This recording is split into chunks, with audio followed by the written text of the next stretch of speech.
الحمد لله وكفى وسلام على عباده الذين اصطفى أما بعد فأعوذ بالله من الشيطان الرجيم بسم الله الرحمن الرحيم يا أيها الذين آمنوا كتب عليكم الصيام كما كتب على الذين من قبلكم لعلكم تتقون أياما معدودات. وقال تعالى شهر رمضان الذي أنزل فيه القرآن هدى للناس وبينات من الهدى والفرقان. وقال تعالى إنا أنزلناه في ليلة القدر وما أدراك ما ليلة القدر ليلة القدر خير من 1000 شهر تنزل الملائكة والروح فيها بإذن ربهم من كل أمر سلام هي حتى مطلع الفجر. صدق اللہ مولانا العظیم. محترم حضرات اور بزرگان ملت، عزیز بھائیوں اور دوستوں، اللہ تبارک و تعالیٰ کا بہت بڑا احسان ہے کہ اللہ تبارک و تعالیٰ نے ہمیں رمضان کے بالکل قریب پہنچا دیا. بس اب صرف چند گھنٹوں کی بات ہے کہ ہم چند گھنٹوں کے بعد ماہ مبارک کے اندر داخل ہو جائیں گے. اس ماہ مبارک کے اندر اللہ تبارک و تعالیٰ کا جتنا تقرب بندہ حاصل کر سکتا ہے وہ بقیہ مہینوں کے اندر نہیں کر سکتا ہے. میں نے ابھی قرآن کریم کی چند آیتیں تلاوت فرمائی. تلاوت کلام پاک کے اندر سب سے پہلی آیت جو ہے سورہ بقرہ کی ایک آیت ہے جس کے اندر اللہ تبارک و تعالیٰ ارشاد فرماتے ہیں کہ ایمان والو، تم پر اللہ تبارک و تعالیٰ نے روزے فرض کیے جیسے کہ تم سے اگلی امتوں کے اوپر فرض کیے گئے. اب روزے کا مقصد اس آیت کریمہ کے اندر آخر میں یہ بیان فرمایا لعلکم تتقون، تاکہ تم تقوی حاصل کر لو، تمہیں تقوی حاصل ہو جائے اور تم اللہ تبارک و تعالیٰ کے محبوب اور مقبول بندوں کے اندر شامل ہو جاؤ. اللہ تبارک و تعالیٰ نے اس آیت کریمہ کے اندر دو باتیں ارشاد فرمائی. ایک تو یہ کہ تم پر روزے فرض کیے گئے، اس کے اندر تم خاص نہیں ہو، یعنی تم پہلے امت نہیں ہو کہ تمہارے اوپر یہ روزے فرض کیے گئے ہوں، بلکہ تم سے پہلے بھی تمام کی تمام امتوں کے اوپر یہ روزے فرض کیے گئے. یہ بات کہہ کر اللہ تبارک و تعالیٰ نے بوجھ ہلکا کر دیا. اور مشقت جب اجتماعی طور پر ہوتی ہے تو پھر آدمی کو اٹھانے کے اندر اور برداشت کرنے کے اندر اس کو کوئی بوجھ اور مشقت محسوس نہیں ہوتی ہے. اور روزے کا مقصد یہ ہے کہ تمہیں تقوی حاصل ہو جائے، بلکہ قرآن کریم کے اندر جہاں کہیں بھی کوئی بھی عبادت کا تذکرہ آیا ہے اس کا مقصد یہی بتایا ہے تاکہ تمہیں تقوی حاصل ہو جائے. آپ چاہے نماز کو اٹھا کر دیکھ لیں، روزے کو اٹھا کر دیکھ لیں، حج کو اٹھا کر دیکھ لیں، زکوٰۃ کو اٹھا کر دیکھ لیں، ہر ایک کے پیچھے اللہ تبارک و تعالیٰ نے یہ مقصد بیان کیا تاکہ بندہ تقوی حاصل کر لے اور تقوی کے ذریعے بندہ جو ہے اللہ تبارک و تعالیٰ کی خاص تعلق حاصل کر لے اور اس خاص تعلق کی بنیاد کے اوپر پھر بندہ جو ہے جنت کا مستحق بن جائے. دوسری آیت کریمہ جو میں نے بیان فرمائی جس کو رمضان المبارک کے ساتھ خاص تعلق حاصل ہے، شہر رمضان الذی انزل فیہ القرآن، یہ وہ مہینہ ہے جس کے اندر اللہ تبارک و تعالیٰ نے قرآن کریم کو اتارا. قرآن کریم کیا ہے؟ وہ لوگوں کے لیے ہدایت بھی ہے اور اس ہدایت کو اللہ تبارک و تعالیٰ نے اس کے اندر کھول کر بیان کیا ہے. تو رمضان کا مہینہ جو ہے اس کو خاص طور پر قرآن کریم کے ساتھ خاص تعلق حاصل ہے، کیونکہ اللہ تبارک و تعالیٰ نے لوح محفوظ سے جو ہے قرآن کریم کو آسمان دنیا تک یعنی پہلے آسمان تک جو ہے وہ شب قدر کے اندر نازل فرمایا. پھر وہاں سے جو ہے اللہ تبارک و تعالیٰ نے نبی کریم صلی اللہ علیہ وسلم کے اوپر جب جیسی ضرورت پڑی اس کے مطابق اللہ تبارک و تعالیٰ نے تھوڑا تھوڑا کر کے اتارا ہے 23 سال کی مدت کے اندر. تو قرآن کریم نے جو نقشہ کھینچا ہے رمضان المبارک کا،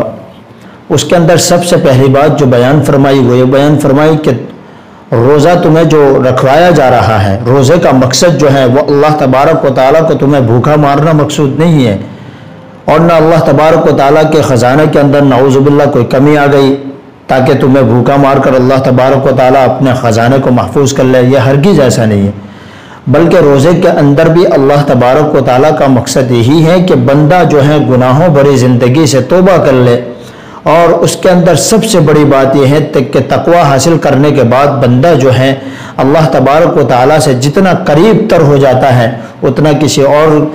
چیز کے ذریعے اللہ تبارک و تعالیٰ کا قرب حاصل نہیں کر سکتا ہے۔ بندہ عبادتیں بھی کرے اور گناہ بھی کرے اور گناہوں کے اوپر توبہ بھی نہ کرے تو پھر بندہ اللہ تبارک و تعالیٰ کے اتنے قریب نہیں جاتا ہے، لیکن اصل مقصد یہ ہے کہ عبادتوں کے ذریعے اللہ تبارک و تعالیٰ تمہیں تقوی دینا چاہتے ہیں، اور تقوی یہی ہے کہ بندہ گناہوں بھری زندگی کو چھوڑ کر اللہ تبارک و تعالیٰ کی احکام کے مطابق زندگی گزار لے اور نبی کریم صلی اللہ علیہ وسلم کی سنتوں کو اپنی زندگی کے اندر لا کر اسی کے مطابق اپنی زندگی کو ڈال دیں اور اس کے مطابق اپنی پوری زندگی گزارتے ہوئے اس دنیا سے رخصت ہو، تو پھر اللہ تبارک و تعالیٰ کہ یہاں جو قیامت کے دن اس کو زندگی اور اس کا انعام ملنے والا ہے اس کے مزے ہی کچھ اور ہیں۔ اب رمضان مبارک کے اندر کرنے کے جو کام ہیں وہ سب سے پہلی بات یہ ہے کہ قرآن کریم کے اندر اللہ تبارک و تعالیٰ نے یہ ارشاد فرمایا کہ ما آتاکم الرسول فخذوه وما نهاکم عنہ فانتہوا، اللہ کے رسول صلی اللہ علیہ وسلم کے ذریعے اللہ تبارک و تعالیٰ نے ہمیں جو احکام دیے ہیں، اپنی اطاعت و بندگی کی جو زندگی گزارنے کا حکم دیا ہے اس کو ہم لے لیں، اور جن چیزوں سے اللہ تبارک و تعالیٰ نے نبی کریم صلی اللہ علیہ وسلم کے ذریعے سے ہمیں روکا ہے اس سے ہم رک جائیں تو پھر اللہ تبارک و تعالیٰ کے ہم محبوب اور مقبول بندے بن جائیں گے۔ حضرت حکیم اختر شاہ رحمۃ اللہ علیہ جو ہمارے اکابرین میں سے ایک بہت بڑے بزرگ گزرے ہیں، وہ ایک بڑی عجیب بات لکھتے ہیں کہ میرے اللہ کا قانون بڑا عجیب ہے۔ دنیا کا قانون تو یہ ہے کہ بھائی فلاں کام تم کرو گے تو ہم تمہیں اتنا انعام دیں گے، فلاں کام اتنے وقت میں کر دو گے تو ہم اتنا آپ کو اجر دیں گے یا اتنا پیسہ دیں گے، اتنی تنخواہ دیں گے، لیکن میرے رب کا قانون بڑا عجیب ہے۔ میرا رب کا قانون یہ ہے کہ تم یہ کام نہیں کرو گے تو ہم تمہیں انعام دیں گے، یعنی تم جھوٹ نہیں بولو گے تو ہم تمہیں سچ بولنے کے اوپر اتنا انعام دیں گے، اگر تم گناہوں کے کام سے بچے رہو گے تو ہم تمہیں اتنا انعام دیں گے۔ تو میرا رب کا قانون بڑا عجیب ہے، نہ کرنے کے اوپر میرا رب بہت بڑا اجر دیتا ہے۔ تو رمضان المبارک کا خاص مہینہ جو ہے اللہ تبارک و تعالیٰ نے ہمارے لیے بھیجا ہے۔ اس مہینے کا اصل مقصد یہ ہے کہ بندہ تمام پچھلی زندگی کو بھلا کر اور اپنی پچھلی زندگی کے اندر کیے ہوئے گناہوں کے اوپر پچھتا کر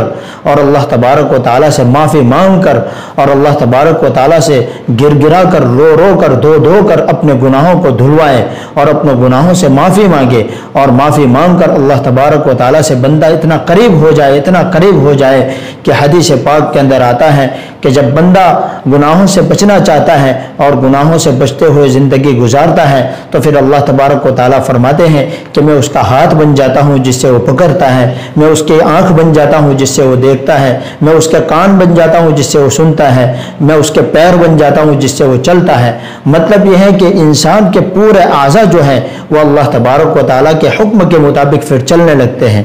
لیکن یہ کب ہوتا ہے؟ جب بندہ چاہتا بھی ہے، کیونکہ اللہ تبارک و تعالیٰ خود فرماتے ہیں ان اللہ لا یغیر ما بقوم حتی یغیروا ما بانفسہم، کہ جب تک بندہ دل کے اندر نہیں لیتا ہے کہ مجھے سدھر جانا ہے، مجھے گناہوں کی زندگی چھوڑ دینا ہے اور اللہ تبارک و تعالیٰ کی اطاعت و فرما برداری والی زندگی گزارنی ہے، تب تک اللہ تبارک و تعالیٰ بھی پھر اس کے لیے راستے ہموار نہیں کرتے ہیں۔ لیکن جب بندہ دل کے اوپر تھام لیتا ہے، دل کے اوپر لے لیتا ہے کہ مجھے اب گناہوں سے زندگی ہٹانی ہے اور اپنے آپ کو گناہوں سے بچاتے ہوئے اللہ تبارک و تعالیٰ کی احکام کی فرما برداری کرتے ہوئے نبی علیہ الصلوۃ والسلام کے اسوے کو اپنا اسوہ بنا کر زندگی گزارنا ہے، تو پھر اللہ تبارک و تعالیٰ جو ہے وہ بندے کے لیے آسان فرماتے ہیں۔ تو یہ ماہ رمضان جو ہے نہایت مبارک مہینہ ہے، جس کے دن کے اندر اللہ تبارک و تعالیٰ نے روزوں کو فرض کیا ہے اور تراویح کو رات کے اندر سنت مؤکدہ قرار دیا ہے۔ دیکھو ایک یہاں ضروری بات یہ ہے کہ تراویح پڑھنا ایک مستقل سنت ہے اور اس کے اندر قرآن پڑھنا ایک مستقل سنت ہے۔ یہ مسئلہ غور سے آدمی کو سننا چاہیے اور اس کے اوپر غور فکر کرنا چاہیے، اور اگر نہیں سمجھ پڑتی ہے تو اپنے ملنے جلنے علماء سے اس کے بارے میں آدمی کو رجوع کرنا چاہیے، ورنہ آج کل لوگ یہی انتظار میں رہتے ہیں کہ کہاں جلدی ہو جاتی ہے وہاں ہم پڑھ کے نکل جائیں، اور کہاں علم طرح سے ہوتی ہے وہاں ہم پڑھ کے نکل جائیں۔ دوستو مستقل اللہ تبارک و تعالیٰ نے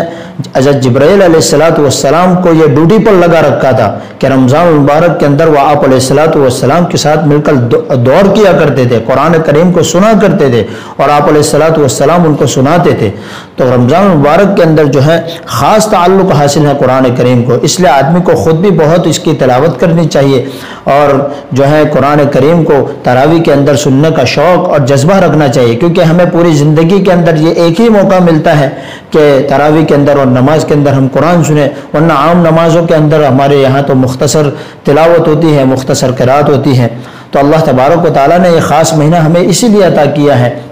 کہ ہم اس کے اندر اللہ تبارک و تعالیٰ کی جتنی عبادت ہو سکے، جتنی اس کی فرمانبرداری ہو سکے، جتنے قرآن کریم کی تلاوت ہو سکے، جتنے ذکر و اذکار ہو سکے ہم کریں۔ تو رمضان المبارک کے اندر جو ہے اللہ تبارک و تعالیٰ نے دن کے اندر روزوں کو فرض کیا، اور تراویح کو رات کے اندر جو ہے شب بیداری جو ہے اس کے اندر اللہ تبارک و تعالیٰ نے اس کو مسنون قرار دیا، سنت مؤکدہ ہے یہ۔ تو اس رات کے اندر جو ہے اس مہینے کے اندر اللہ تبارک و تعالیٰ نے ایک خاص رات بھی ہمیں عطا کی ہے، شب قدر۔ اب شب قدر کے بارے میں مختلف روایت ہے، وہ 21، 23، 25، 27 اور 29 کبھی بھی ہو سکتی ہیں، لیکن آج کل ہمارے ایک رواج ہو چکا ہے کہ ہم 27 کی رات کو ہی جاگ لیتے ہیں۔ خیر جو بھی اللہ تبارک و تعالیٰ کی طرف سے توفیق مل جائے تو اس کے بارے میں ہمیں فکر کرنی چاہیے۔ تو اس مہینے کے اندر اللہ تبارک و تعالیٰ نے خاص رات عطا کی ہے، اس رات کے اندر عبادت کرنے کا ثواب 1000 سال عبادت کرنے کے برابر ہے۔ لیلۃ من الف شہر، 1000 سال کے برابر جو ہے 1000 مہینے کے برابر جو ہے ثواب عبادت کرنے کا ثواب ملتا ہے، اور اس کے اندر جو ہے 70 گنا زیادہ ایک ایک نیکی کے اوپر اللہ تبارک و تعالیٰ ثواب عطا کرتے ہیں۔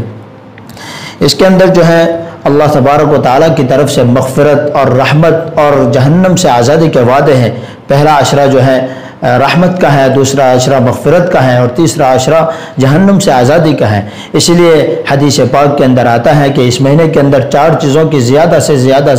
کثرت کرنی چاہیے: کلمہ طیبہ، استغفار، جنت کی طلب اور دوزخ سے پناہ مانگنی چاہیے۔ اب کون سا بندہ ایسا ہے جس کو جنت کی طلب نہ ہو اور اس کو جہنم سے آزادی نہیں چاہیے؟ دوستو قیامت کے دن جو ہے اللہ تبارک و تعالیٰ جب میدان حشر قائم فرمائیں گے، میدان حشر کا جو حشر ہوگا اور میدان حشر کے اندر جو ہولناکیہ ہوگی، وہ ہم سنتے ہیں احادیث کی روشنی کے اندر کہ بڑے بڑے انبیاء حضرت آدم سے لے کر سیدنا محمد رسول اللہ صلی اللہ علیہ وسلم کو چھوڑ کر جتنے بھی انبیاء ہیں وہ تمام کے تمام انبیاء تھر تھر کانپتے ہوں گے، اور میدان حشر کے اندر جب اللہ تبارک و تعالیٰ جب میدان قائم کریں گے تو ہر ایک بندہ اپنے اعمال کے اپنے بدعمالیوں کے بقدر، کوئی تخنوں کے بل اور کوئی گھٹنوں کے برابر، کوئی کمر کے برابر، کوئی گردن کے بل پسینوں کے اندر شرابور ہوگا۔ تو ایسی حالت کے اندر نبی کریم صلی اللہ علیہ وسلم پھر تمام کی طرف سے سفارش فرمائیں گے۔ خیر یہاں یہ موقع نہیں ہے اس کے بارے میں، لیکن اس مہینے کے بارے میں خاص فضیلت یہ بتانا چاہتا ہوں کہ یہ مغفرت اور رحمت اور اللہ تبارک و تعالیٰ سے اپنے آپ کی مغفرت اور پوری امت کی طرف سے مغفرت مانگنے کا یہ مہینہ ہے۔ دوستو اس مہینے کے اندر کرنے کے جو کام ہیں وہ ہمیں کرنے چاہیے، باقی جو فالتو کام ہے وہ دوسرے کام تو ہم پورے سال کرتے ہی رہتے ہیں۔ اکثر و بیشتر دیکھا گیا کہ اس رمضان کے مہینے کے اندر لوگ کھانے پینے کی طرف زیادہ شوق اور رغبت رکھتے ہیں۔ افطار کے وقت کے اندر آدمی کو اللہ تبارک و تعالیٰ کی طرف متوجہ ہونا چاہیے۔ اس وقت اللہ تبارک و تعالیٰ کی طرف سے دعاؤں کی قبولیت کی گھڑی ہوتی ہے، اور اس وقت ہم کھانے پینے کی تیاری کے اندر ہونا چاہیے، لیکن جتنا ہو سکے آدمی جلد از جلد اپنے کاموں سے فارغ ہو کر جتنا ہو سکے اپنا وقت عبادتوں کے اندر اللہ تبارک و تعالیٰ سے اپنے آپ کی اور اپنے پوری امت محمدیہ کی طرف سے مغفرت مانگنے کے اندر، توبہ سے گناہوں سے توبہ مانگنے کے اندر، اور اللہ تبارک و تعالیٰ سے اپنا خاص تعلق بنانے کے اندر گزارنا چاہیے، کیونکہ اللہ تبارک و تعالیٰ اس مہینے کے اندر باقاعدہ فرشتوں کا لگا دیتے ہیں کہ تم اپنی عبادت سے فارغ ہو جاؤ،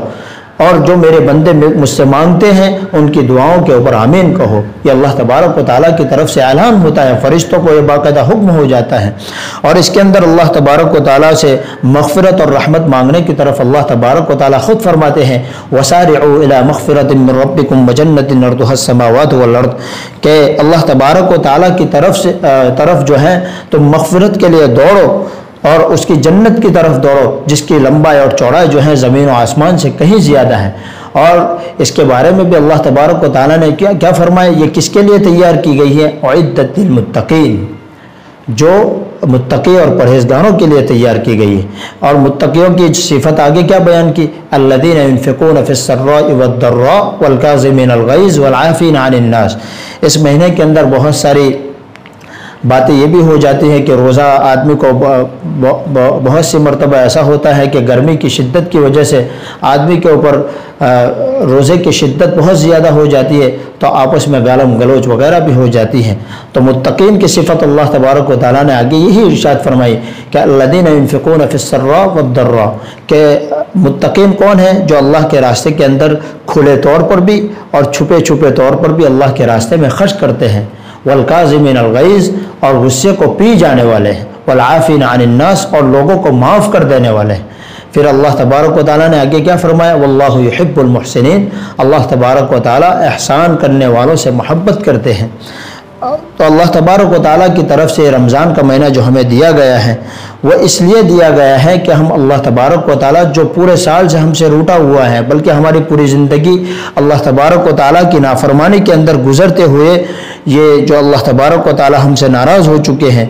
تو اللہ تبارک و تعالیٰ کو ہم راضی کر لیں۔ حق تعالیٰ شانو نے اس ماہ مبارک کو اپنی طرف خاص نسبت عطا فرمائی ہے۔ حدیث پاک کے اندر آتا ہے کہ رمضان شہر اللہ، رمضان جو ہے اللہ کا مہینہ ہے، اور حق تعالیٰ شانو، اور یہ ظاہر ہے کہ ہر چیز میں جو ہے نسبت ہوتی ہے، خاص جو خصوصی نسبت سے معلوم ہو گیا کہ اس کو اللہ تبارک و تعالیٰ سے خاص تعلق حاصل ہے۔ اور فرشتوں کی دعائیں جو اس کے اندر ملتی ہیں، بندہ جب دعائیں کرتا ہے تو اس کے اوپر جو ہے فرشتے آمین کہتے ہیں، اور اللہ تبارک و تعالیٰ کی طرف سے اس کے اندر جو انعامات ملتے ہیں، یاقوت کے محل ملتے ہیں، ایک ایک سجدے کے اوپر ڈھائی ہزار نیکیاں ملتی ہیں، اس کے اندر تراویح بھی آ چکی، تہجد کے اندر اللہ تبارک و تعالیٰ کی طرف سے اگر کچھ توفیق ملتی ہے تو چند رکعتیں پڑھ لیں، اس کے ایک ایک سجدے کے اوپر آدمی کو ڈھائی ہزار نیکیاں ملتی ہیں۔ دعا کی قبولیت اور شیطان کی گرفتاری اس کے اندر ہوتی ہے۔ چنانچہ حضرت علی رضی اللہ تعالیٰ عنہ سے روایت ہے کہ جب رمضان شریف کی پہلی رات ہوتی ہے تو سرکار دو عالم صلی اللہ علیہ وسلم لوگوں سے خطاب کرنے کے لیے کھڑے ہوئے اور اللہ کی حمد و ثنا کرنے کے بعد ارشاد فرمایا، اے لوگو، تمہاری طرف سے تمہارے دشمن جنات کے لیے خداوند تعالیٰ کافی ہیں، اور اللہ تعالیٰ نے تم سے دعا قبول کرنے کا وعدہ فرمایا ہے۔ چنانچہ قرآن کریم کے اندر اللہ تبارک و تعالیٰ خود فرماتے ہیں ادعونی استجب لکم، کہ مجھ سے دعا مانگو میں تمہارے دعاؤں کو قبول کرتا ہوں۔ اللہ تبارک و تعالیٰ نے جو ہے رمضان شریف کے اندر جو ابھی میں نے شروع میں بتایا کہ رمضان کے اندر ایک خاص رات بھی عطا فرمائی ہے، اس خاص رات کے اندر اللہ تبارک و تعالیٰ نے کیا فرمایا کہ حضرت حسن رضی اللہ تعالیٰ عنہ سے روایت ہے کہ نبی کریم صلی اللہ علیہ وسلم نے ارشاد فرمایا کہ اللہ تبارک و تعالیٰ رمضان مبارک کے ہر شب کے اندر 6 لاکھ آدمیوں کو دوزخ سے بری فرماتے ہیں، اور جب رمضان مبارک کی آخری شب ہوتی ہے تو اللہ تبارک و تعالیٰ اتنی تعداد میں آدمیوں کو دوزخ سے بری فرماتے ہیں جتنی تعداد میں آج رات تک پورے مہینے کے اندر آزاد فرماتے ہیں۔ یہ ترغیب و ترہیب کی ایک روایت ہے جو حضرت حسن رضی اللہ تعالیٰ عنہ نے بیان فرمائی۔ اس لیے آدمی کو چاہیے کہ شروع اشرا جو ہیں اللہ تبارک و تعالیٰ سے کی طرف سے رحمت کا ہوتا ہے۔ رحمت کن لوگوں کے لیے ہے وہ ہم سنتے ہی رہتے ہیں، فضائل اعمال کے ذریعے، علماء کے ذریعے، علماء کے بیانات کے ذریعے ہم سنتے رہتے ہیں۔ اور پھر درمیانی اشرا جو ہمارے لیے بیان فرمایا وہ مغفرت کا ہے، اور تیسرا اشرا جو فرمایا وہ جہنم سے آزادی کا ہے۔ اصل میں آدمی کا مقصد یہی ہوتا ہے کہ پوری زندگی ہم نیک اعمال اسی لیے کرتے ہیں کہ ہمیں ایمان کے اوپر موت نصیب ہو جائے، اور ایمان کے اوپر موت نصیب ہو جانے کے بعد اللہ تبارک و تعالی ہمیں جنت کے اندر داخلہ نصیب فرما دے۔ تو یہ رمضان مبارک جو ہے سیزن ہے، نیکیوں کے کمانے کا۔ ہم دیکھتے ہیں کہ ہر ایک چیز کی سیزن ہوتی ہے، جیسے اناج کی ہوتی ہے، گیہوں چاول کی ایک سیزن ہوتی ہے، اسی طرح ہر چیز کی ایک سیزن ہوتی ہے جس کے اندر جس لائن کا بیپاری ہوتا ہے وہ بیپاری اس سیزن کے اندر اپنا کھانا پینا تک چھوڑ دیتا ہے کہ بھائی کھانا پینا تو ہم زندگی پر کھاتے رہیں گے، لیکن یہ سیزن ایسی ہے کہ اس کے اندر اگر ہم نے نہیں کمایا تو ہم پورے سال پریشان رہیں گے۔ تو یہ رمضان مبارک کی جو سیزن ہے اللہ تبارک و تعالیٰ کی طرف سے ہمیں یہ سیزن عطا کی گئی۔ یہ سیزن جب تک ہم سیزن کے طور پر استعمال کریں گے تو ہم فائدہ اٹھائیں گے، ورنہ جو ہے اللہ تبارک و تعالیٰ کی طرف سے پھر ہم محروم کر دیے جائیں گے۔ اس کے اندر جو ہے اللہ تبارک و تعالیٰ کی طرف سے روزے داروں کا جو اکرام ہے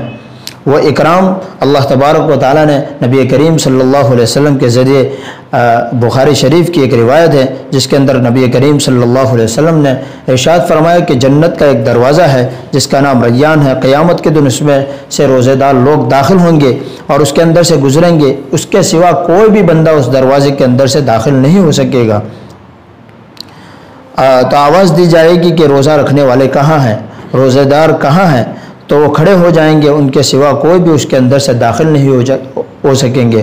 جب وہ روزے دار داخل ہو جائیں گے تو پھر وہ دروازہ بند کر دیا جائے گا۔ تو اللہ تبارک و تعالیٰ کی طرف سے روزے داروں کا یہ اکرام ہے۔ اب یہ رمضان المبارک کی قدر کس طرح کرنی چاہیے؟ ہمارے اسلاف کے اندر بہت سارے ہمارے اکابرین ایسے گزرے ہیں جنہوں نے پورے رمضان کے اندر 63 قرآن، بلکہ کسی نے تو 61 بھی کیے ہیں، کسی نے پورے رمضان میں روزانہ ایک قرآن بھی ختم کیا ہے۔ ایسے واقعات بھی ہیں ہمارے اکابر، ہمارے اسلاف دیوبند کے اندر یہ واقعات بھی گزرے ہیں۔ چنانچہ امام ابو حنیفہ رحمۃ اللہ علیہ کے بارے میں آتا ہے کہ وہ تراویح کا ایک قرآن ختم کرتے تھے، تہجد کے اندر ایک قرآن ختم کرتے تھے، اور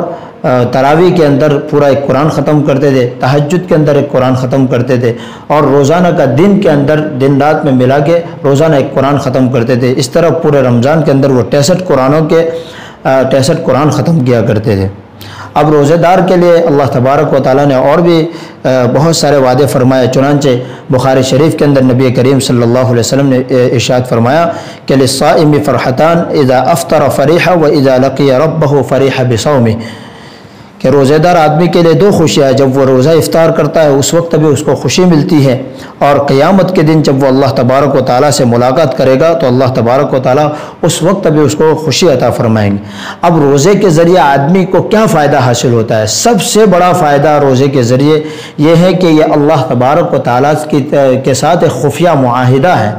آدمی ایک معاہدہ کر لیتا ہے، ایک گارنٹی اللہ تبارک و تعالیٰ کے ذریعے لے لیتا ہے، اور اس بندے کے درمیان ایک خفیہ معاہدہ ہے۔ اللہ تبارک و تعالیٰ ارشاد فرماتے ہیں کہ الصوم لی وانا اجزی بہ، کہ روزہ میرے لیے ہے اور اس کو بدلہ بھی میرے ذمے ہے۔ اب آپ دنیا کے اندر جتنی بھی عبادتیں ہیں، شریعت کے اندر جتنی بھی عبادتیں ہیں، اس کے بارے میں اللہ تبارک و تعالیٰ نے فرمایا کہ نماز کے بدلے جنت، حج کے بدلے جنت، زکوٰۃ کے بدلے جنت، جو بھی عبادت ہے اس کے بدلے میں اللہ تبارک و تعالیٰ نے جنت کا وعدہ فرمایا۔ لیکن جب روزے کا معاملہ ہے تو اللہ تبارک و تعالیٰ نے فرمایا کہ روزہ میرے لیے ہے اور اس کا بدلہ میں خود ہوں۔ اسی لیے حدیث پاک کے اندر آتا ہے کہ جب فرشتے دوسرے اعمال کا ثواب رجسٹر کے اندر اور نامہ اعمال کے اندر درج کرتے ہیں تو وہ اس کے اندر نامہ اعمال کے اندر ثواب لکھنا جاری رکھتے ہیں، لیکن جب روزے کا مسئلہ آتا ہے تو فرشتے خود رک جاتے ہیں اور کہتے ہیں کہ بھئی اس کا ثواب تو اللہ تبارک و تعالیٰ قیامت کے دن ہی دے گا۔ تو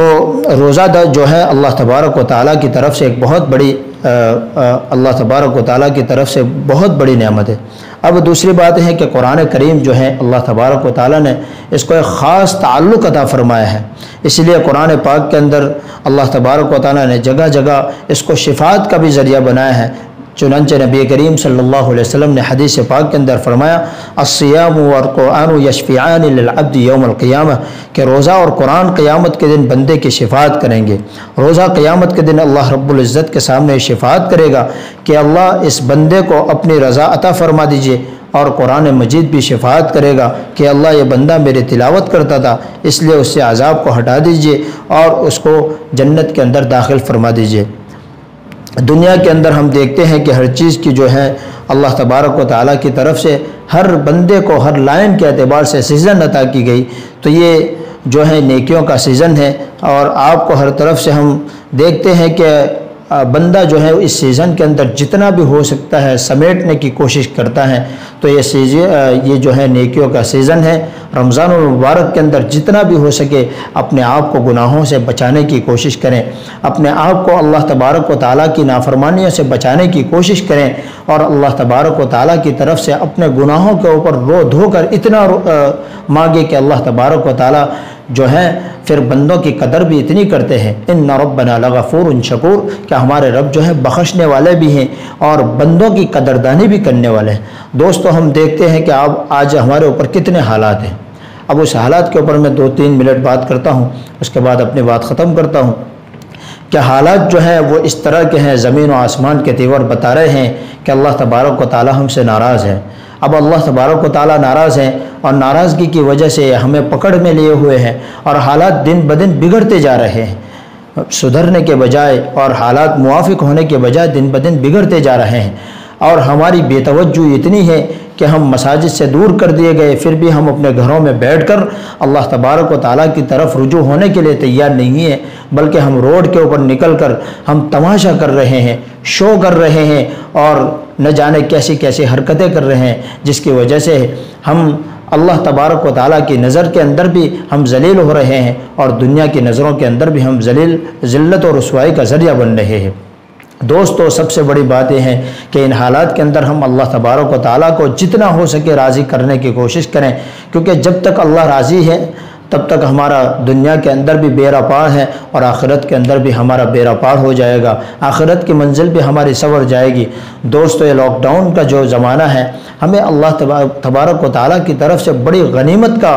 اور بڑی اللہ تبارک و تعالیٰ کی طرف رجوع ہونے کا بڑا چانس ملا ہے۔ اس کے اندر بندہ جتنا بھی ہو سکے اپنے آپ کو اللہ تبارک و تعالیٰ کی طرف گر گرائیں، روئے اور دھوئیں، اور اللہ تبارک و تعالیٰ کی طرف اپنے آپ کو رجوع کریں، اور اپنی طرف سے اور پورے امت محمدیہ صلی اللہ علیہ وسلم کی طرف سے گناہوں کی معافی مانگے کہ اللہ پورے زمین کے اوپر سب سے زیادہ گنہگار میں ہوں، اور میری وجہ سے یہ حالات ہے۔ ہر ایک بندہ جب اپنے بارے میں سوچنے لگے گا تو پھر اس کو کسی کو کچھ کہنے کی ضرورت نہیں آئے گی، ورنہ ہمارے علماء چیخ چیخ کر تھک گئے بیچارے، نہ جانے کیسی دھوپوں کے اندر ہم پورے برادری کو اور پورے امت کو بیچارے گھروں کے اندر جانے کا کہہ رہے ہیں، اور ہمارے پولیس بھائیوں کو بھی ساتھ دینے کا کہہ رہے ہیں، لیکن ہم ہیں کہ ماننے کے لیے تیار نہیں۔ وہ کیوں ہیں؟ کیونکہ ہمارے دل جو ہیں اب زنگ آلود ہو چکے ہیں، ہمارے دلوں کے اوپر گناہوں کے کاٹ چڑھ چکا ہے، اور وہ جائے گا کیسے؟ وہ اللہ تبارک و تعالیٰ کے سامنے گر گرانے سے اور اللہ تبارک و تعالیٰ کے سامنے رجوع ہونے کے ذریعے جائے گا۔ ورنہ دوستو اگر اسی مستی میں رہے تو آئندہ جو ہے اچھے نتیجوں کی امید نہ رکھے جب تک کہ ہم اللہ تبارک و تعالیٰ کی طرف رجوع نہ ہو۔ تو اس کے اندر جو ہے ہمیں تمام کا ساتھ دینا ہے۔ ہمارے علماء جن ہدایات کو جاری کرتے ہیں وہ شریعت کی روشنی کے اندر وہ جاری کرتے ہیں، اور اس کے مطابق ہمیں عمل کرنا چاہیے اور ان کا ساتھ دینا چاہیے۔ ہمارے پولیس بھائی جو ہیں ہمارے لیے ہی دھوپ کے اندر بیٹھتے ہیں، نہ جانے ان کو کھانا بھی میسر ہوتا ہے نہیں ہے، اور بیچارے بھوکے پیاسے بیٹھتے ہیں، اور ہماری حفاظتی تدابیر کے لیے وہ بیٹھتے ہیں، تو ان کو ہمیں ساتھ دینا چاہیے اور ان کے ساتھ غیر اخلاقانہ برتاؤ نہیں کرنا چاہیے، کیونکہ اسلام جو پوری دنیا کے اندر پھیلا ہے وہ اخلاق کے ذریعے ہی پھیلا ہے۔ جب تک ہم اپنے اچھے اخلاق اور حسن اخلاق کے ذریعے ہم ان کے سامنے پیش نہیں آئیں گے تب تک دنیا کے اندر اسلام کا پھیلنا ناممکن ہے، کیونکہ نبی کریم صلی اللہ علیہ وسلم نے پوری دنیا کے اندر جو اسلام پھیلایا ہے وہ حسن اخلاق کے ذریعے ہی پھیلایا ہے، اور صحابہ کرام رضی اللہ عنہ مجمعین جو پوری دنیا میں پھیلے ہیں وہ حسن اخلاق کے ذریعے ہی انہوں نے اسلام کو پھیلایا ہے۔ اس لیے ہمیں چاہیے کہ رمضان المبارک کی جتنی بھی ہو سکے قدردانی کریں، اس کے اندر ہم اپنے آپ کو گناہوں سے بچاتے ہوئے اور اللہ تبارک و تعالیٰ کی طرف رجوع ہوتے ہوئے جتنا ہو سکے کلمہ طیبہ کی کثرت کریں، استغفار کی کثرت کریں، اللہ تبارک و تعالیٰ سے جنت کی طلب کریں اور جہنم سے آزادی کا پروانہ مانگیں۔ دعا ہے کہ اللہ تبارک و تعالیٰ ہمیں رمضان المبارک کی خوب قدردانی کی توفیق عطا فرمائے، اور سب سے بڑی بات یہ ہے کہ پورے امت محمدیہ بھی پریشان ہیں۔ پورے امت محمدیہ صلی اللہ علیہ وسلم کے لیے ہم اللہ تبارک و تعالیٰ سے اس کے عرش کے واسطے سے نبی علیہ الصلوۃ والسلام کے واسطے سے، صحابہ کرام کے واسطے سے ہم اللہ تبارک و تعالیٰ سے مانگیں کہ اللہ ہم رحم کے قابل ہیں، ہم آزمائے جانے کے قابل نہیں ہیں، ہمارے حال کے اوپر رحم فرما، اور ہم نے آج تک جتنے بھی آپ کی نافرمانی کی ہے ان تمام کو معاف فرما کر یہ پورے امت کے اوپر سے اور پورے انسانیت کے اوپر جو حالات آئے ہوئے ہیں اور خاص طور پر جو وبا پھیلی ہوئی ہے اس کو دور فرما دیجئے۔ آپ رحیم ہیں، کریم ہیں، اسی امید کے ساتھ ہم آپ سے مانگتے ہیں، ورنہ یہ ہاتھ اٹھائے جانے کے قابل نہیں، یہ زبان مانگنے کے قابل نہیں، کیونکہ ہم آپ کی نعمتیں کھا کھا کر ہی آپ کی ناشکری کرتے ہیں۔ اس لیے آپ ہمارے حال کے اوپر رحم فرما دیجئے۔ اللہ تبارک و تعالی ہمیں رمضان المبارک کے خوب قدردانی کی توفیق عطا فرمائے۔ دعا ہمارے لیے بھی کریں، اور امت کے اندر جتنے علماء بیمار ہیں ان تمام کے لیے خاص دعاؤں کی درخواست ہے، اور اللہ تبارک و تعالی ان بیماریوں کے اندر، اس بیماری کے اندر جتنے بھی ہمارے مریض مسلمان بھائی، غیر مسلم بھائی جتنے بھی اس کے اندر پھنس چکے ہیں ان تمام کے لیے شفا کی دعا کریں۔ اللہ تبارک و تعالی اس پوری وبا کو پوری دنیا کے اوپر سے ایک ہوا رحمت کی ایسی چلا دے کہ پوری دنیا سے یہ وبا دور ہو جائے۔ اللہ تبارک و تعالی ہمیں کہی سنی باتوں سے اوپر تمام کو عمل کرنے کی توفیق عطا فرمائے۔ وآخر دعوانا ان الحمد للہ رب العالمین۔